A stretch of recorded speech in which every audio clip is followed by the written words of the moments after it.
Hi, my name is Mally Baker. And my name is Theresa Carter. And we're here to introduce you to the book River Baker and the Warriors of Rala, and also its accompanying activity book called The Magical Path.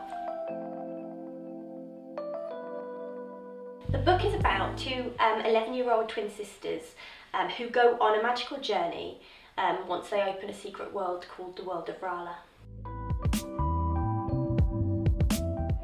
I met Mally over 15 years ago. She was a friend of my two sons, and I remember this young girl coming into the house and telling me how she was a singer and a dancer and how she wanted to be famous, and a lovely girl, and we've kind of known each other ever since then. Been a long time actually, probably about 15 years I suppose, hasn't it? Yeah.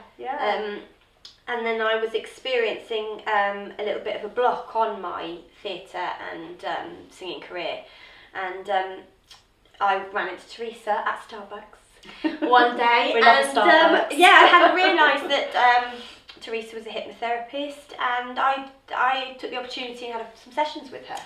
You did indeed. And that was in 2014, so a couple of years ago. Through my sessions with Theresa, which actually kind of started completely different, on a different path, I was looking to kind of go further forwards with my singing career and into musical theatre a little bit more. It kind of naturally and organically took a process that Theresa became a bit of a mentor and a coach in my life, and there was one session where I had so many ideas of what I wanted to do, who I wanted to be, and all these things, and I just had a notebook thick of ideas. Do I want to do this? I was thinking of doing that, and opening a dance school and theatre, and one of the ideas was actually to write a children's book. And before I'd even actually opened my gigantic notebook, Theresa said to me, trust me, it was big. It was massive, and we were thinking, oh my gosh, it's going to take forever. Theresa actually said to me, do you want to write a children's book? And I said, yeah. I was like, yeah. And she said, will it teach them something? And I said, yeah. And kind of without having to go through everything, we just established in that session that's what I was going to do. And then from there, I used Theresa obviously as a bit of a confident inspiration of all the things that I'd learned through my sessions, and a lot of that you will see in the book. Yeah, we met so many times following that session, and I remember that coaching session so well. And when Mally did bring that book in of all the ideas, which was probably over 100, I mean, it was ridiculous how many ideas, but this is how creative she really is.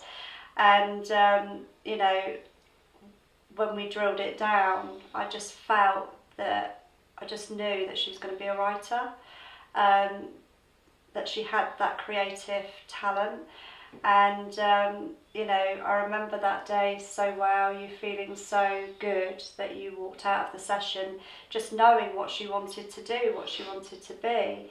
I had no idea at that stage, by the way, how involved that I was going to be kind of in the process, and we continued to see each other. Yeah. Not as a professional sort of, you know, we saw each other meeting for coffees and just really looking at the idea of the book, wasn't it? Yeah. And how it was going to That's it. And that eventually led to us co-creating this activity book that is based on the story of River Baker.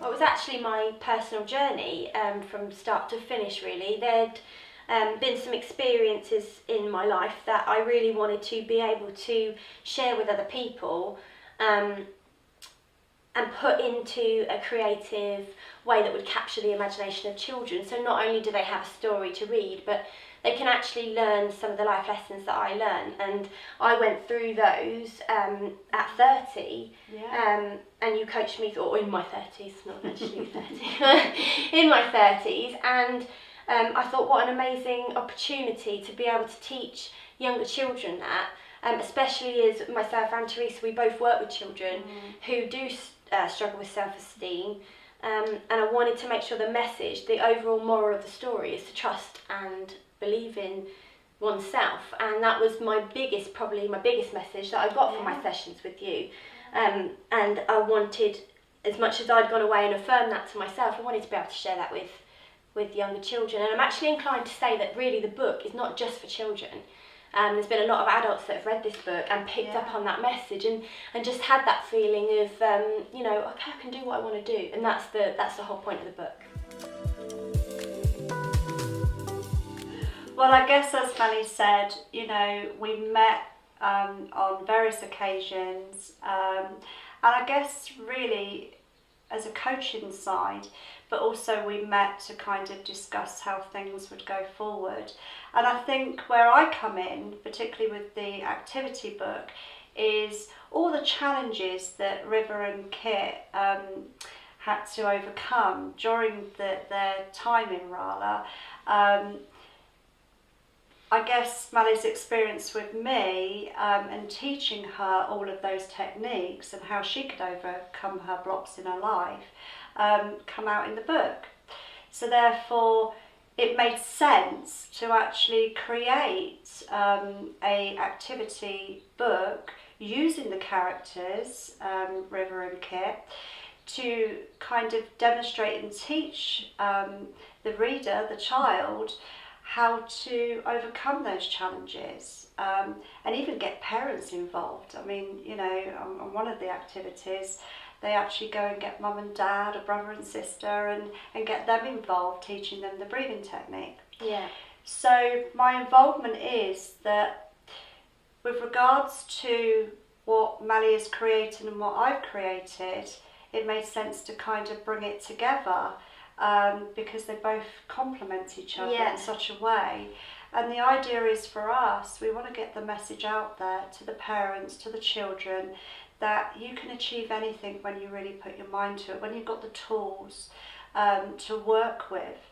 And so often children don't have the right tools to work with to overcome some of the challenges they face on an everyday to-day basis.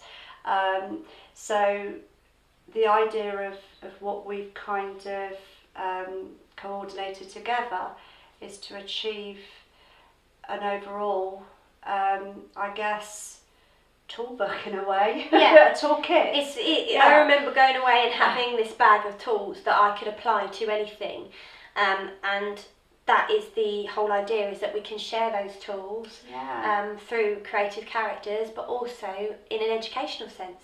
Yeah, which we could take into schools. We see this in schools as like a 10-step sort of process in a way. This seems to be our mission in life, really, doesn't it? Yeah. The reason we've been brought together, definitely. Yeah. There's a definite reason why I went on my journey as I did with Theresa alongside, and we do feel like the two things that we both have a passion for and are good at, we can put together and share with people. The overall moral of the story is to trust and believe in yourself, and that's the key experience that River has at the end of the book. The moral that she learns is to trust and believe in herself. And that, if I had to say there was one, I mean, there are so many little things that we'd love to get across, but the main thing is to trust and believe in yourself. And they can overcome anything when they really put the heart and soul into it. Children can suffer with nerves, they can suffer with anxiety, and with these tools that the book kind of shows them, the challenges that they go through, that actually, if you really use your mind and your willpower and everything that you've got to give, you can overcome them. And I think that will inspire children through the magical kind of story that this very talented writer has created.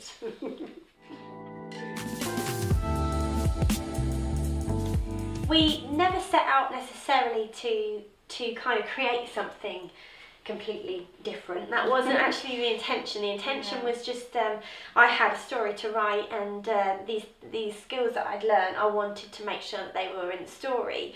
I think luckily for us, we both work with children, and as that story has evolved, we've noticed what a need there is for a way of creatively capturing the imagination of children that not only takes them to this magical place, this place that they can be anything they want to be, but also within that teaches them to have self-belief and use mindfulness. And these things are out there. But what we have, or what we believe that we have got that's very special, is a way of bringing everything together. Yeah. And I think that is where organically this book and this activity book has become needed, actually. Yeah. And in an educational sense, for fun, to just enjoy. So I really believe that there is absolutely a need and a place for River Baker. Absolutely. And as I said earlier, one of the activities in the book is that they have to go and get mum and dad or brother and sister, friends if they're there, to really kind of get involved in the activity. So the idea is we kind of wanted to make it fun, didn't we? Yeah, absolutely. So that they can enjoy it, and have fun with it, rather than seeing it as a chore or a bit of homework. So I think it could be used both ways, i.e. in the schools, or, on a personal note, to actually for parents to actually get involved with their children, rather than children being stuck in front of the TV or an app, playing games. This is something that I think the parents are going to enjoy and learn something from, when I've done the breathing technique or other techniques with the children and the parents have sat in, particularly in my clinic, they've loved it. Yeah. They've joined in, and that kind of captured my imagination that actually parents want to learn new skills too. So yeah. It's something they can do together as a team, as a unit, and it's family time, isn't it? Precious family time that families do not get these days. I think what's brilliant about the school education system now is that they have made it fun. So children love to learn. So even though we're kind of setting them challenges and there is a learning, there's a strong opportunity to learn in this activity book. We've just made it creative and fun. Yeah, but we've enjoyed it. That's we love it. So hopefully they will too, and I'm sure they will. I really believe they will. Yeah. I think it's going to complement what some of the schools already have brought in. There's a lot of mindfulness these days, and reading is a very high priority, obviously. So I really think that, again, it's organically developed into something that could complement the education system. And that would be a massive achievement for us, because I believe it's something that will really benefit. And particularly for the welfare of the children. And, if you look at the welfare of the children, I think schools are really taking that on board now. The confidence levels, how children interact with others, other children, adults, and it's just building those confidence levels up. And absolutely. The idea is that yes, they have brought mindfulness into schools now, which is fantastic news, but this kind of brings a different angle into it, doesn't it? It brings the package, and the current curriculum as it is now, there is room for this. There is a place for this in the schools, because if the children feel good and we're looking after their well-being, academically they're going to do so well. And that's the message here. It's not just about giving lots of homework, making sure that the children are doing their work. How do they feel about that? What support do they have? So gives them an outlet as well, doesn't it? Yeah, It opens absolutely. up the door. Yeah. And I think the characters, one thing we've enjoyed playing with the characters, and I think one thing about being in schools, myself teaching, I think you really notice that children are so unique, obviously, each and every one, and they're amazing. Yeah. I think our overall aim would be to really nurture the individual child and find out this activity book would bring out something different in every child, and we've covered that. We've made sure that we've given all these challenges that will bring out something different in Yeah. each individual child, and And bring out their uniqueness, Yeah. and embrace it. It's okay to be different, you Yeah. know. Children want to be the same as everybody else. Well, actually, that's not how the world evolves. We need that uniqueness in them, and for them to be confident as individuals. And I think we really do believe that this can help them. can help that, absolutely. Yeah. Yeah, absolutely.